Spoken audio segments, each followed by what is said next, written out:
Terima kasih sudah klik video ini. Tapi jangan lupa guys, klik tombol subscribe karena subscribe itu gratis. Dengan subscribe kamu support channel ini terus untuk upload hampir setiap hari. Ingat, subscribe itu gratis, gak ada ruginya kamu klik tombol subscribe guys. Selamat menonton.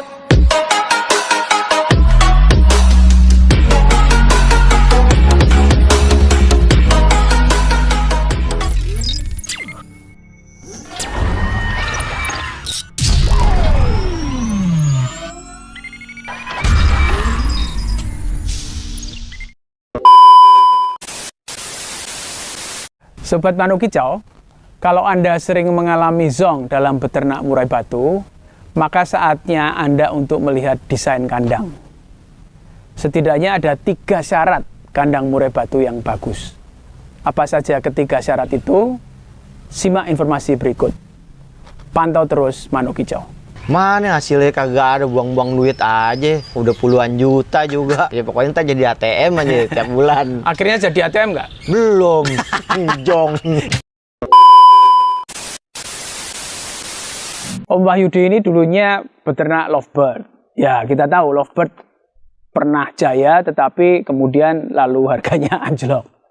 Lalu Om Wahyudi beralih beternak ke murai batu. Dengan harapan harganya lebih stabil, harga tortolonnya lebih bagus. Ternyata tetap saja zong. Sudah lebih dari 1 tahun, belum pernah menghasilkan anakan. Om Wahyudi sungkan sama istrinya karena modalnya cukup banyak. Nah, kita akan lihat mengapa Om Wahyudi sampai saat ini belum berhasil dalam beternak murai. Kita akan lihat faktor pakan, faktor desain kandang, gitu ya. Sebelumnya Om Wahyudi ini ngontak kami di WA, lalu minta saran ke saya untuk datang ke rumahnya, lalu mengevaluasi cara beternaknya. Mari kita simak video berikut. Jangan lupa subscribe, like, dan share. Gimana dulu ceritanya ternak murai sebelumnya ternak lovebird, Om? Awalnya saya dulu main biola, lovebird. Nah, setelah lovebird udah turun pasarannya, jadi apa namanya, over handle. Oh, ya itu. Apa tuh over handle tuh? Ganti setir. Ganti setir. Ganti setir. Terus coba-coba main murai. Kayaknya asik nih main murai ini. Udahlah. Karena kita modal juga terbatas, tukar biola apa.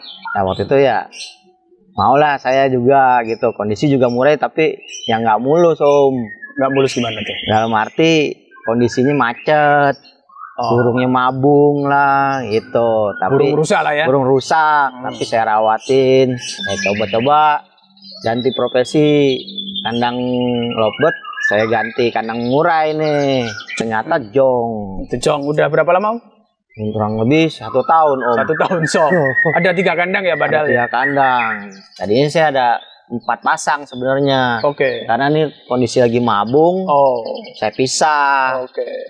Dari sisi desain kandang yang Om pikirin apa? Seperti ini gitu, sama kayak lovebird gitu. Seperti kayak lovebird, pokoknya iya. Kira-kira bisa netes karena lovebird juga bisa netes gitu ya. Intinya untuk pakan sih full F semua, Om. Apa pakannya, Om? Jangkrik, proto, ulat hongkong, ulat kandang. Cangkang telur, terus saya tambahin lagi breeding pit. Wah, udah mewah itu. Tetes. Harusnya udah gitu. jadi ATM beneran ya? Iya, ternyata jong. Lingkungan di sini juga pada nanya, Pak Yudi itu mau dibikin dapur umum, karena kelihatan kandang. Bukan, Om. Saya bilang ATM. ATM. Apa tuh ATM? Ya pokoknya ntar jadi ATM aja tiap bulan. Akhirnya jadi ATM nggak? Belum. Jong. Sama istri gimana, Om? Kalau ya enggak, ya begitulah. begitu gimana? Ngerti? Mana hasilnya kagak ada, buang-buang duit aja. Udah puluhan juta juga. Puluhan juta berapa, Om, persis ya? Modalnya? Ya hitung-hitung habis lah, Om, 50, Om. Mau ngebangun belum? Ini kan 50 intinya, itu iya. Dari sisi kandang. Iya, kandang, pakan semua, dalam 1 tahun. Indukan. Iya. 50 juta zong. Dalam setahun belum pernah mengeluarkan anakan. Iya. ATM gagal. ATM gagal. Nggak tahu nih, Om, makanya saya mau nanya sama Om, permasalahannya apa nih di sini. waktu saya datang ke rumah Om Wahyudi, saya kaget, loh di mana ini kandang murainya. Ternyata terletak di sebuah ruangan yang kecil, kira-kira 3 kali 2 meter, sekelilingnya tembok, atasnya tertutup, pintunya cuma 1. Jadi dari situ kita sudah bisa menebak kira-kira apa persoalan kandang dari murai batu Om Wahyudi ini. Ini Om, dia sih buat bunyi, tetap bunyi Om. Iya. Tadi saya goda kan dia bunyi nih. Itu kan respon kan. Jadi syarat pertama itu kan, level pertama itu hidup, ya kan. 2 nyaman. Ini nyaman ini. Jantannya, tapi betinanya untuk yang ketiga, level ketiga. Dia kenapa selalu di bawah Om? Apa? Sampai sekarang nih kondisinya mandi terus nih. Karena di bawah betinanya. adem. Oh. Kan disemprot nih, taruh pasir kan. Iya. Dulu lantai biasa kan. Oh, Wah itu semen, tersiksa. semen. Tersiksa kalau semen Om. Tersiksa. Iya. Setelah kasih pasir, disemprot air, Iya. sering ke bawah kan? Kenapa? Dia mandi gitu. Karena nyaman. Oh. Karena di bawah suhunya Katanya lebih rendah. abis ngangkat sarang itu dia perempuannya sering mandi atau Nah, ya laki-laki? sumuk di situ. Nah, saya mau nanya nih Om. Sumuk itu apa ya? Tuh Panas. kadang-kadang lakiannya ngembung begitu. Kembung itu habis kawin Om. Oh, habis kawin. Iya. Kecapean, dengkulnya kopong Om. Habis ya. Terus dia agak bulunya ngembung itu kan. Itu justru tanda dia sudah kawin. Oh. Nah, burung ini mau kawin, ya kan? Sudah mau kawin. Artinya tahap pertama breeding sudah bisa dilalui. Yaitu burung mau kawin, ya kan? Karena kasih pakan nih istimewa. Jangkrik, ulat hongkong, apa namanya tadi? Cacing, kroto, udah lengkap. Jadi dia pasti udah nelur. Lalu yang kedua, dia mau ngerem atau enggak? Dia enggak, menurut saya dia pasti kurang nyaman ngeramnya ini. Betinanya sering keluar, pasti. Karena di bawah, di glodok terlalu panas. Terus glodoknya kalau dipindahin ke bawah lagi setengah pinggang, janganlah. bisa nggak? Di alam liar kan dia Agak tinggi. agak tinggi. Oh, ini normal segini tingginya. Nggak apa-apa. Oh. Sudah cukup segitu. Idealnya kan kandang itu seterbuka mungkin gitu ya. Tapi sebenarnya juga itu tidak mutlak, asal syarat 3 tadi terpenuhi. Suhu, kelembaban, dan sirkulasi. Kandang ini menurut saya tidak memenuhi syarat dari sisi sirkulasi. Karena sudah ditutup tembok begitu, sirkulasinya hanya dari ventilasi yang tidak terlalu luas juga. Dan yang salah utamanya adalah Om Yudi menaruh papan di atas kandang persis. Sehingga praktis hanya ada sirkulasi udara dari depan ini. Udara tidak berputar. Jadi pasti betina tidak nyaman waktu mengeram. Yang kedua, selain tidak nyaman, suhu naik. Jadi telur juga mungkin terlalu panas.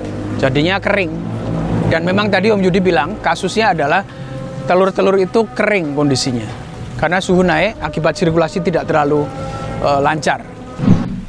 Untuk kondisi penerangan ya Om, kalau buat malam tuh lampu perlu nggak? Kan karena kalau di hutan kan gelap.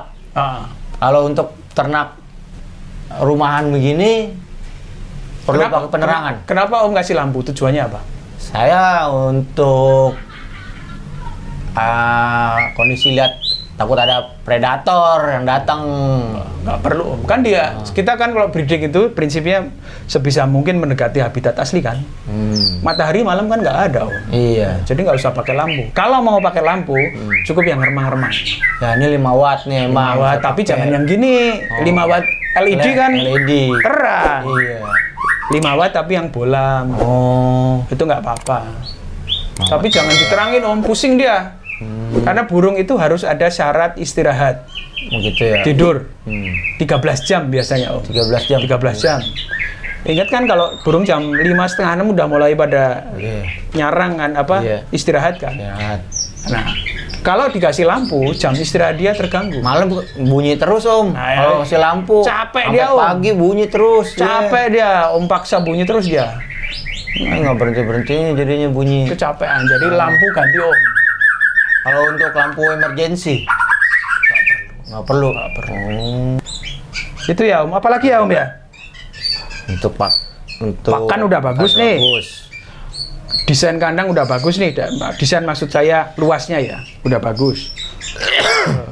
Suhu udah bagus sejak ini. Kelembaban juga bagus. Ya sirkulasi doang Om persoalannya. Sirkulasi ya. Ya memang setelah kami lihat bersama tadi, persoalan utama dari desain kandang Om Wahyudi ini adalah persoalan sirkulasi udara.